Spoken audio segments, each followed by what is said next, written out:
Hey there guys, I am the Six Machine and welcome back to another Warhammer video.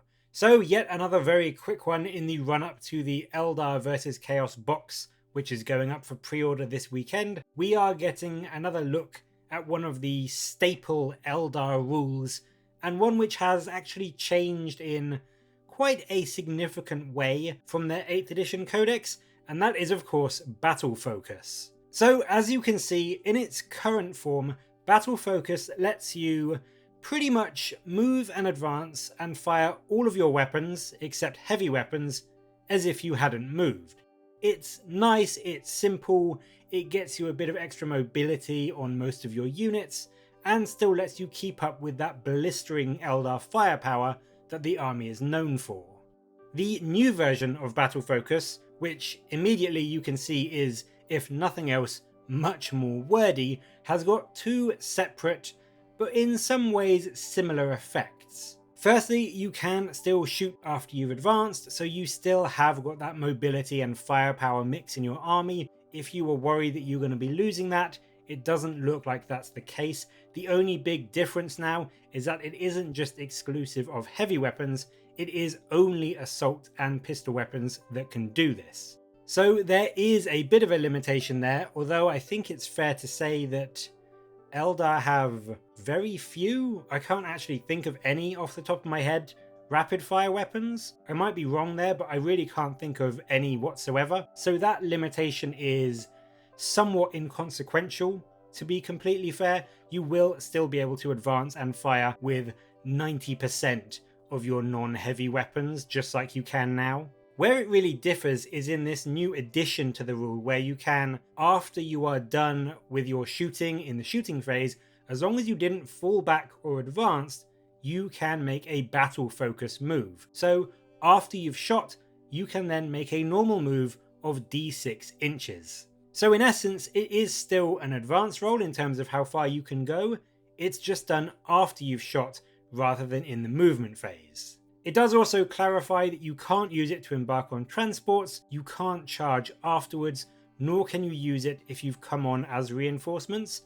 But despite those relatively minor, kind of sensible limitations, this is a great addition to the battle focus rule and gives you a huge amount of not only flexibility in how you move your army around, but also arguably durability for your units as well. Because if you are just out of range of that key unit and you want to fire, you can do the first part and you can advance and still shoot, which will help to let your guns get into firing range.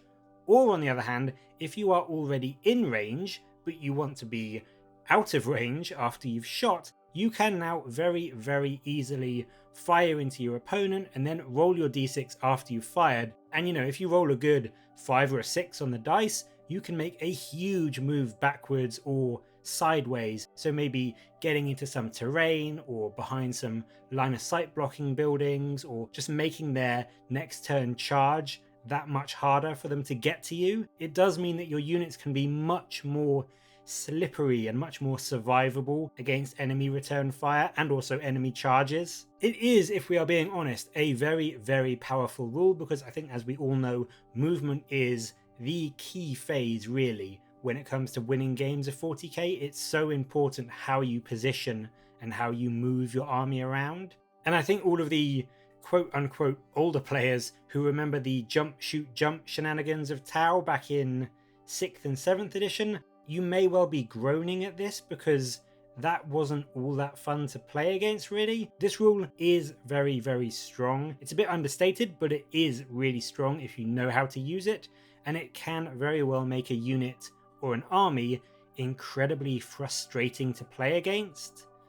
But on the other side, it is just a d6 roll. It's not a guaranteed amount, so it is a bit risky for your Eldar player to use, because if you roll a 1 or a 2, then you might not be able to get your whole unit behind that cover or out of the charge range, or behind that line of sight blocking terrain, so you will potentially leave your units vulnerable to enemy firepower. So, I mean, yes, this is one of those rules that can potentially be abused, but as it is right now, I think it's okay. It's powerful, but not necessarily game-breakingly so.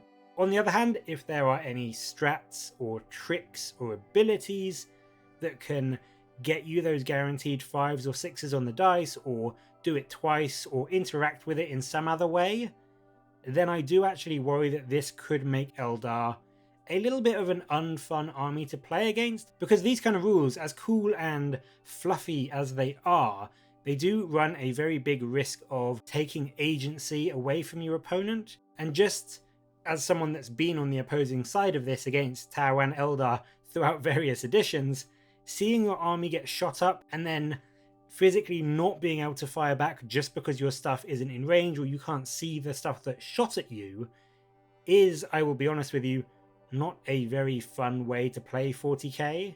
So I hope that this rule kind of stays as it is and just sort of doesn't get boosted by other warlord traits or abilities. It's a nice, powerful rule that makes sense for the Eldar. I just don't want it to become too oppressive in terms of having the Eldar army come out, shoot up an entire opponent, and then all of them hide behind line of sight blocking terrain. So your opponent just kind of sits there their turn and is like, well, what do I do now? I just kind of move, and then same thing happens again next turn.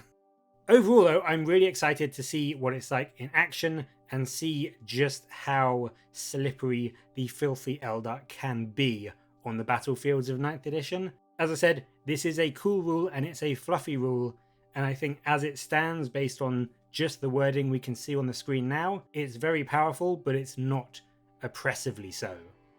But what do you think of the new and improved battle focus? Do you think it seems fair and balanced, or are you worried that this may make Eldar armies too easy to hide against enemy firepower?